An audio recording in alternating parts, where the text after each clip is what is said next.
지금 이 시각 여러분이 주목하는 뉴스 만나보겠습니다. 법무부가 주 호주 대사로 부임 예정인 이종섭 전 국방부 장관의 출국 금지를 해제했습니다. 수사에 적극 협조하기로 한 점 등을 고려했다고 밝혔는데요. 출국 목적이 개인적 용무나 도주가 아닌 공적 업무 수행인 것도 감안했습니다. 하지만 이 전 장관이 출국하면 추가 대면 조사가 사실상 어려워져서 최상병 수사 외압 의혹 수사에는 영향이 불가피할 전망입니다. 김지수 기자입니다. 법무부가 출국금지 심의위원회를 열고 이종섭 전 국방부 장관의 출국금지 조치를 해제했습니다.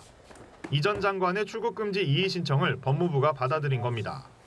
개인적인 용무나 도주나 이런 게 아니고 공적인 업무를 수행하러 간다고 봤습니다. 그래서 그런 것 다 감안해서 이 신청 업무를 처리하지 않을까 싶습니다. 앞서 공수처는 해병대 최상병 사망 사건 수사 외압 의혹과 관련해 이 전 국방부 장관을 피의자로 입건하고 지난 1월 출국금지 조치를 취한 바 있습니다. 법무부는 별다른 조사 없이 출국금지가 연장되어 온 점과 최근 출석 조사가 이루어졌고 당사자가 수사에 적극 협조하겠다고 한 점 등을 고려했다고 해제 이유를 밝혔습니다. 이 전 장관은 지난 7일 공수처에 출석해 임성근 전 해병대 1사단장 등에게 과실치사 혐의를 적용해 경찰 이첩된 사건을 회수, 재검토하라고 지시한 경위 등에 대해 약식 조사를 받았습니다. 공수처는 이 전 장관 휴대전화 통화 분석을 통해 지난해 7월 대통령실로 추정되는 번호의 전화를 받은 뒤 수사 결과 발표를 취소하라고 지시한 정황도 확보한 것으로 알려졌습니다. 다만 통상 수사 절차상 막바지에 조사해야 할 윗선인 이 전 장관이 예정에 없이 서둘러 자진 출석하면서 공수처 수사에 스텝이 꼬이게 됐습니다. 또 이 전 장관이 수사 협조 의사를 밝혔지만 출국하면 추가 대면 조사가 사실상 어려워져 부실 수사 우려도 나옵니다. 공수처 측은 종전대로 차분하게 법과 원칙에 따라 사실 규명을 위한 수사 절차를 계속 진행해 나가겠다고 밝혔습니다. 연합뉴스TV 김지수입니다. 몬테네그로 법원이 가상화폐 테라루나 사태의 핵심 인물 권도영 테라폼랩스 대표의 미국 인도 결정을 뒤집고 한국 송환을 결정했습니다. 우리나라의 범죄인 인도 요청이 미국보다 빨랐다는 권 씨 측의 주장이 받아들여진 건데요. 미국에서 더 강한 처벌을 받을 가능성이 높아 피해자들은 권 씨의 미국행을 희망해왔습니다.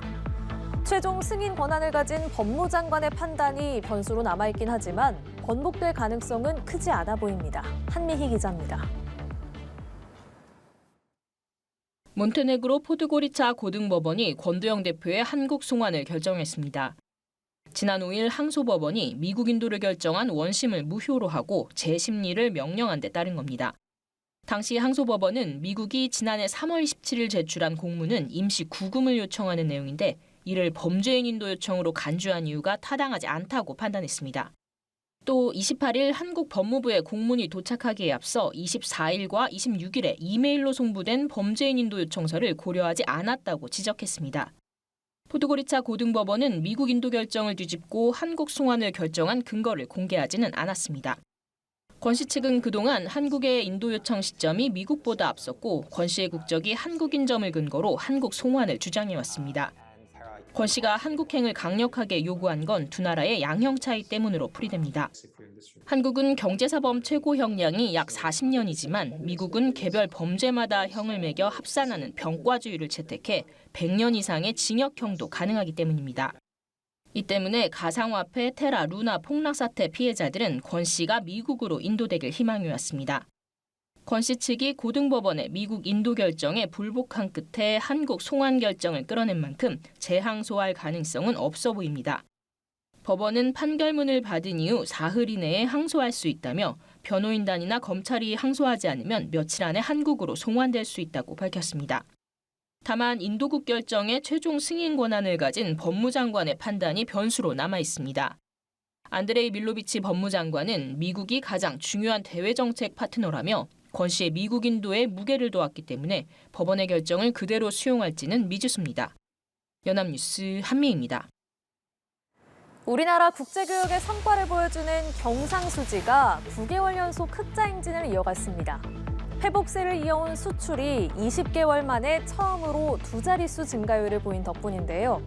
특히 반도체 수출이 53% 급증하며 전체 수출 증가세를 이끌었습니다. 다만 서비스 수지는 여전히 적자 흐름을 면치 못했습니다. 강은나래 기자입니다. 한국은행이 집계한 지난 1월 경상수지 잠정 액수는 30억 5천만 달러 흑자로 우리 돈 4조 519억 원 규모입니다.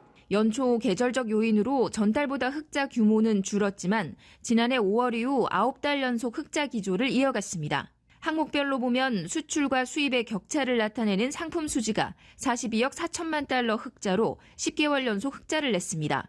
수출이 1년 전보다 14.7% 늘었습니다.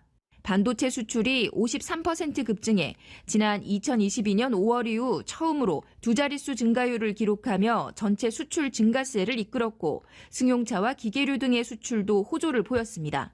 지역별로는 대미 수출이 27% 이상 늘었고 주춤했던 대중국 수출도 16% 증가해 회복세를 보였습니다. 수입은 내수 부진 등 영향으로 8.1%가 줄었는데 에너지 가격이 하락하면서 원자재 수입이 11.3% 감소한 것으로 나타났습니다. 메모리 반도체 수요가 회복세가 작년 하반기부터 본격화되고 있습니다. 상품 수지를 중심으로 흑자 흐름을 지속하고 하반기에는 흑자 폭이 확대되는 흐름이 더 뚜렷해질 것으로. 다만 서비스 수지는 여행 수지 적자 행진이 이어지면서 21개월째 적자 흐름을 벗어나지 못하고 있습니다. 외국인 여행객 입국자 수가 코로나19 이전 수준으로 충분히 회복되지 않은 반면 내국인의 해외여행 수요는 크게 늘었기 때문입니다. 한편 우리 국민이 해외에서 번 돈에서 외국인이 국내에서 번 돈을 뺀 본원 소득 수지는 지난 1월 16억 2천만 달러 흑자를 냈지만 국내 기업의 배당 수입이 줄면서 흑자 규모는 줄었습니다. 연합뉴스TV 강은나래입니다. 생활비 아끼려고 외식 대신 집에서 몇 끼니 챙겨 드시는 분들 많으시죠? 하지만 요새는 그마저도 부담이라고 합니다. 반찬의 필수인 채소값도 요즘 금값이 됐기 때문인데요. 취청오이는 평년보다 무려 2배, 시금치와 깻잎 등도 50%가량 값이 뛰었습니다. 3월 말은 지나야 가격이 안정될 걸로 보입니다. 서영석 기자입니다. 손님들이 오신 반응이 좀 어때요, 가격 보고? 지금 뭐 봄나물 이런 것들이 많이 비싸고 놀래요. 채소값도 요즘 부르는 게 값입니다. 너무 많이 올랐어요. 거의 한 더블 정도는 오른 것 같아요. 2번 사 먹고 한 번 사 먹고 또 봄이니까 또 봄나물은 먹어야 되니까. 애호박 하나에 2,600원. 1년 전보다야 저렴하지만 평년에 비하면 24%나 올라 500원 넘게 더 줘야 합니다. 어떤 경비 초소가 국경을 따라 빼곡히 자리했습니다. 러시아와의 접경 지역도 상황은 마찬가지입니다. 국제인권단체 휴먼 라이츠 워치는 북한의 끔찍한 국경 폐쇄라는 보고서를 통해 팬데믹 이후 북한의 경비 초소와 관련 시설이 관찰된 것만 6,820개로 2019년 이후 20배 이상 증가했다고 밝혔습니다. 위성사진으로 분석된 지역으로 한정해도 500km에 달하는 철조망이 2중 혹은 3중으로 새로 설치됐고 100여 미터 간격으로 경비 초소가 배치됐다고 설명했습니다. 이 단체는 이 같은 철통 봉쇄가 북한 주민들의 인권을 더욱 나락으로 떨어뜨렸다고 주장했습니다. 실제로 이 기간 사실상 유일한 생존 수단이던 장마당 활동은 크게 위축됐고 국경을 넘을 시 무조건 사살하라는 지령까지 떨어졌습니다. 북한은 최근 러시아 관광객을 대상으로 팬데믹 이후 처음 입국을 허용했을 뿐 그 외엔 빗장을 유지한 채 국제사회의 어떤 대화 요구에도 응하지 않고 있습니다. We view diplomacy and engagement as fundamental to any DPRK strategy, and we stand willing and ready to engage in dialogue with the DPRK at any time. 최근 유엔은 팬데믹 이후 처음으로 평양에 상주할 직원을 임명했습니다. 북한과 외교 관계를 맺고 있는 나라들도 폐쇄됐던 대사관의 재가동을 준비 중인 것으로 전해졌습니다. 워싱턴에서 연합뉴스TV 정호윤입니다.